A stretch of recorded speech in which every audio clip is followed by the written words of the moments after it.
A different perspective, a new insight into life, a nugget of positivity and a hidden truth, and maybe an amusement for you. Welcome to From My Standpoint, a twice-a-month podcast with your host, Josh C. Jones. Hey, I appreciate you tuning in again to From My Standpoint. I'm your host, Josh C. Jones. If this is your first time listening, then I thank you for tuning in, and if it's not, well, thank you for coming back.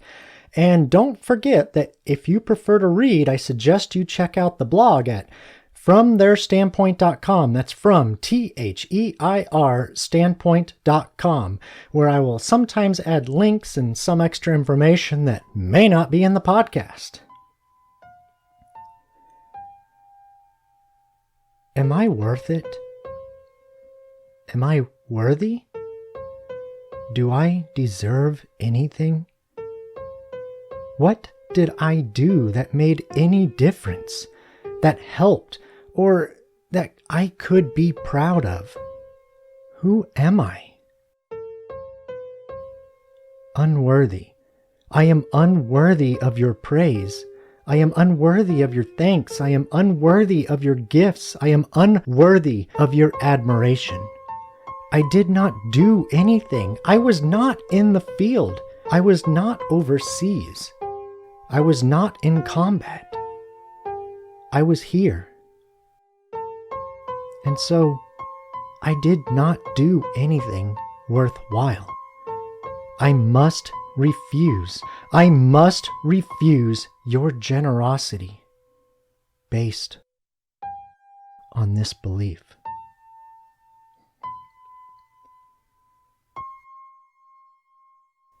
As I stated in part 1, it was because of my perceived lack of self-awareness, lack of worth, accomplishment, help, honor, and feeling that because all I did was work in the office, that I was not actually doing anything worthwhile.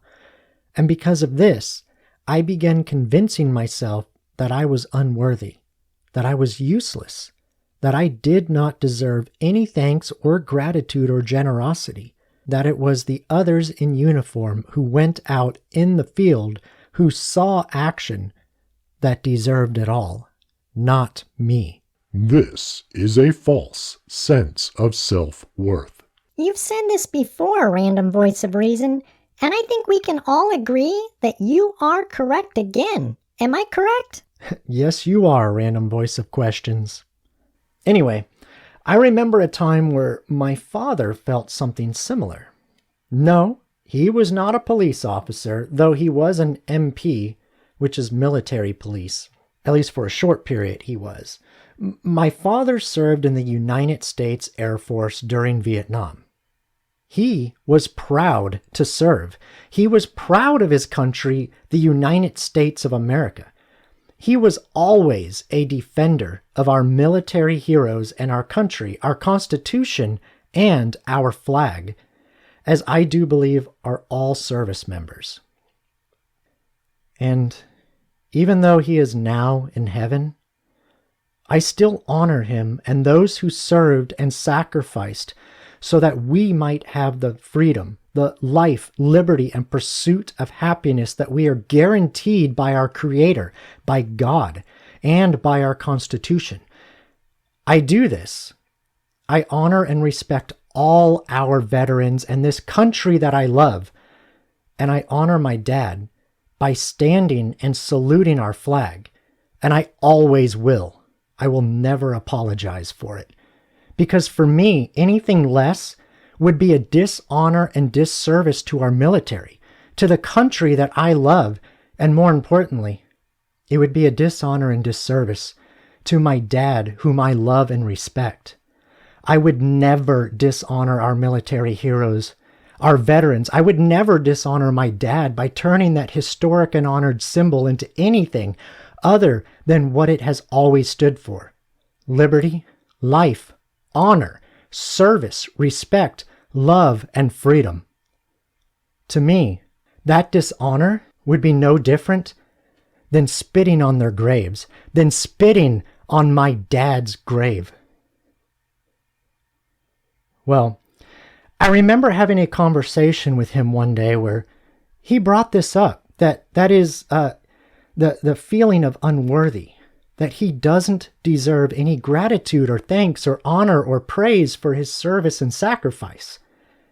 He felt he did not deserve the praise or thanks or admiration or gratitude of anyone because although he willingly chose to serve and fight for this country, he did not get ordered overseas to Vietnam. He had orders for other places, but not the direct fighting in Vietnam. Because he did not see the action in Vietnam firsthand, he believed he was unworthy of thanks for military service. He believed only those who were in the field, over there, and saw combat were worthy of our thanks. Oh, he had jobs that would mentally, emotionally, and spiritually break down most citizens. And he, along with all those who were with him and in those similar positions, did those jobs with honor and strength that most of us could only dream to possess. I do not want to go into detail here, so I will just put it this way. Have you watched most of your family, most of your cousins and friends die in their prime? Have you ever handled hundreds, if not more, of black bags? He sounds like he was a brave, strong, loving man to give and endure so much for his country and fellow citizens. He absolutely was, Random Voice of Reason, as are all our service members. That's why I was so shocked to hear this belief of unworthiness. In fact, I have heard many of our brave veterans mimic such a belief. Those who served in the reserves, those who served in the National Guard, those who stayed behind and worked on our military bases here in the U.S., those who went to a foreign country where we were not in conflict. Thank you, but I do not deserve this. Please, I didn't do anything. There are others who deserve this, not me. I know they are honoring veterans, but I just cannot stand. I don't deserve to stand. There were veterans who did not get the chance to stand. I did nothing. I commend their humble character. However, it broke my heart to hear my dad say such a false belief. It bothers me to hear our brave and selfless veterans believe such a fallacy. When you sign up and volunteer to serve this great country of ours, the United States of America, just like signing up for any job, you do not always get a say in where you serve. Really, you don't always get a say in how you serve either. You do not get to choose where you are stationed. You do not get to choose what you do. You do not get to choose if you get to be in the field, to be over there, to see any action. Those decisions, most often, are made for you. Those decisions are made by higher officials who, we trust, have received more information and intel about the situation and needs of the individual or group and are making the best informed decision to serve all. Those who serve and fight overseas are absolutely vital. This is true. They are the first line of defense in keeping a foreign enemy from reaching our shores and demolishing our freedom, our liberty, our homes, our family, our lives. I thank each and every one of them for their service and sacrifice. But I ask, can these first-line soldiers survive without supplies? Can they fight without ammunition and proper intel? Can they do their job and keep our land safe without support? Can they help those whom they might be fighting alongside to free their country and citizens from tyranny without help? I boldly say no. Their lives, their duty, their mission, their support for the citizens of the country they are helping, their ability to keep America safe and free, all depends on the support they receive from home and from bases and personnel in parts of the world that are in relative safe zones. Veterans who serve and are serving at home and in relative safe zones, they are the lifeline to those in the field, to those over there, to those in the action. They are the thread that, if broken, could be the end of our Republican representative democracy here in the great United States of America. And it could be the death of those we are helping around the world. To those who serve at home and never see action, to those who serve in safe zones, never entering into physical combat, it is you. Yes, it is you who is the safety line ensuring everyone can survive and do their duty. Without you, it would only be a matter of time before supplies dry up, intel fades, battles are lost, nations crumble, and lives perish.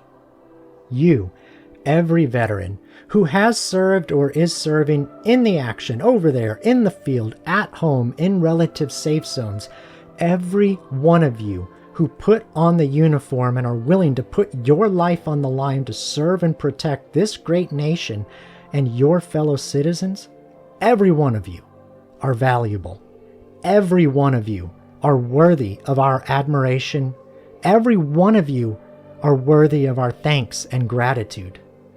To all the United States of America military and veterans, the Air Force Reserve, the Air National Guard, the Army Reserve, the Army National Guard, the Coast Guard Reserve, the Marine Corps Reserve, the Navy Reserve, the Space Force, the State Guard. I salute each and every one of you. I thank each and every one of you for my freedom and life and liberty and ability to pursue happiness. You should all be proud. You should all be thanked. You should all stand and you should all be saluted. You, each one of you, are the guardians of each one of us living in these great United States of America. You, every veteran who has put on the uniform and served, whether you were in the fighting, over there, in combat, in relative safe zones, stationed at home, every one of you are thanked. Every one of you are saluted, and every single one of you are absolutely worthy of our gratitude. I hope and I pray that each one of you realize this and believes this. From the bottom of my heart, I sincerely say thank you. Thank you to all veterans.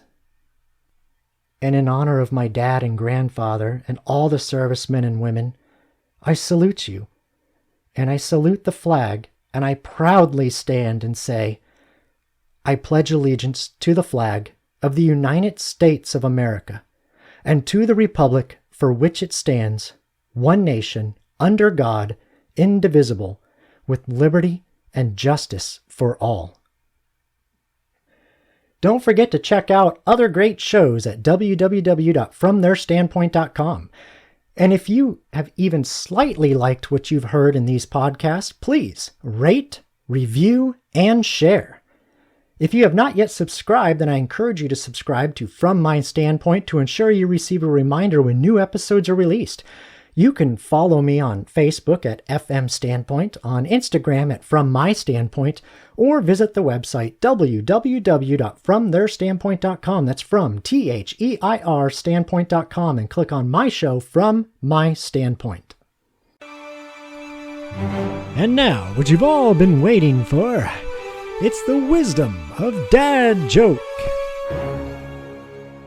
If you serve in the United States military, no matter the branch or capacity, you are an elite member of the brave and worthy. It doesn't matter to us if you saw physical combat or not. In fact, even though I know it is not possible on this earth, I pray that no one has to. But if you serve, then I truly believe you are all worthy of thanks, worthy of praise, and worthy of gratitude. Without supplies, without help, without communication, all could be lost. So walk with pride and a sense of worthiness, because you are worthy, and you should walk tall. Well, unless you're after the third guy walking into a bar, then I suggest you duck.